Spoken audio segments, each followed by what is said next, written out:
नमस्कार, news Hunt में आपका स्वागत। जी हाँ, आज हम बात कर रहे हैं स्वामी प्रसाद मौर्य की संपत्ति के बारे में। आपको बता दें कि स्वामी प्रसाद मौर्य की संपत्ति उनकी पत्नी से कम है।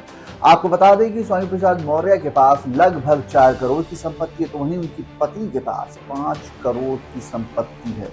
आपको बता दें, दोनों को हथियारों का बड़ा शौक है। स्वामी प्रसाद मौर्य के पास एक पिस्टल और एक राइफल है, तो वहीं उनकी पत्नी के पास भी एक पिस्टल और राइफल है। और क्या कुछ पूरे प्रदेश देश में उनकी संपत्ति है, आइए आपको बताते हैं। स्वामी प्रसाद मौर्य से अमीर हैं उनकी पत्नी। दोनों के पास रिवॉल्वर, राइफल जैसे 4 हथियार। आइए बताते हैं उनके प्रॉपर्टी की डिटेल्स। समाजवादी पार्टी के नेता स्वामी प्रसाद मौर्य एक बार फिर चर्चा में। रामचरितमानस की प्रतियां जलाने के मामले में स्वामी समेत 10 लोगों पर नामजद मुकदमा दर्ज हो गया है। 5 लोगों की गिरफ्तारी भी हो गई है। उधर तमाम विवादों के बीच भी समाजवादी पार्टी ने एक तरीके से उनका प्रमोशन भी कर दिया और पार्टी का राष्ट्रीय महासचिव बनाया है। स्वामी प्रसाद मौर्य मूल रूप से उत्तर प्रदेश के प्रतापगढ़ के चकवाड़ा गांव के रहने वाले हैं, जो कुंडा तहसील में आता है। इलाहाबाद यूनिवर्सिटी से लॉ और एमए की डिग्री हासिल करने वाले मौर्य ने साल 1980 में स्टूडेंट यूनियन की पॉलिटिक्स से राजनीति में कदम रखा था। जून 1981 से 99 तक युवा लोकदल की प्रदेश कार्य समिति में महामंत्री रहे। 80 के दशक में पहली बार डलमऊ विधानसभा सीट से चुनावी मैदान में उतरे, जो अब ऊंचाहार सीट के नाम से जाना जाता है। इस चुनाव में मौर्य को मुंह की खानी पड़ी।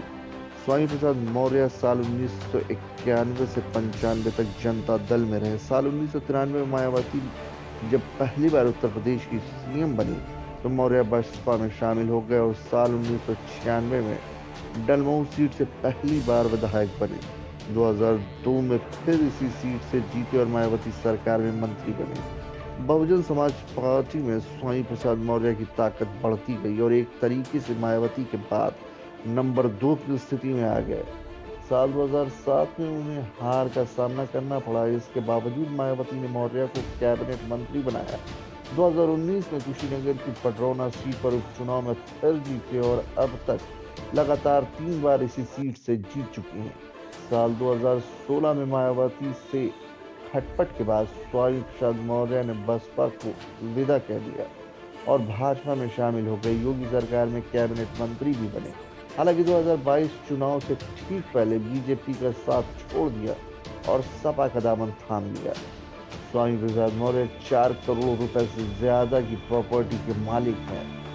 उन पर कोई कर्ज नहीं है। साल 2022 के चुनावी हलफनामे में दी गई जानकारी पर नजर डाले तो स्वामी प्रसाद मौर्य से ज्यादा संपत्ति उनकी पत्नी के पास है। मौर्य ने बताया था कि उनके पास कुल 4 करोड़ 31 लाख रुपए की चल संपत्ति है, तो पत्नी के पास 5 करोड़ 46 लाख रुपए की चल संपत्ति है। इस तरह मौर्य के पास कुल लगभग 15 करोड़ की अचल संपत्ति है। उनकी पत्नी के पास 16 लाख की अचल संपत्ति है। स्वामी प्रसाद मौर्य के पास खुद की अपनी कोई गाड़ी नहीं है, जबकि उनकी पत्नी के नाम पर एक फॉर्च्यूनर है। मौर्य की पत्नी के पास करीब 7.5 लाख के सोने के गहने, जबकि खुद मौर्य के पास करीब 3 लाख की ज्वेलरी है। स्वामी प्रसाद मौर्य और उनकी पत्नी दोनों हथियारों के शौकीन हैं। पति पत्नी दोनों के नाम पर कुल 4 हथियार है। स्वामी प्रसाद मौर्य के पास एक रिवॉल्वर, एक राइफल, तो उनकी पत्नी के पास भी एक रिवॉल्वर, एक राइफल है। स्वामी प्रसाद मौर्य के पास पैतृक गांव चकवाड़ा में संपत्ति है, जबकि लखनऊ की गोमती नगर में एक रेजिडेंशियल बिल्डिंग और गाजियाबाद में भी रेजिडेंशियल प्रॉपर्टी है। उनकी पत्नी के नाम पर महाराजगंज व ऊंचाहार में भी प्रॉपर्टीज है।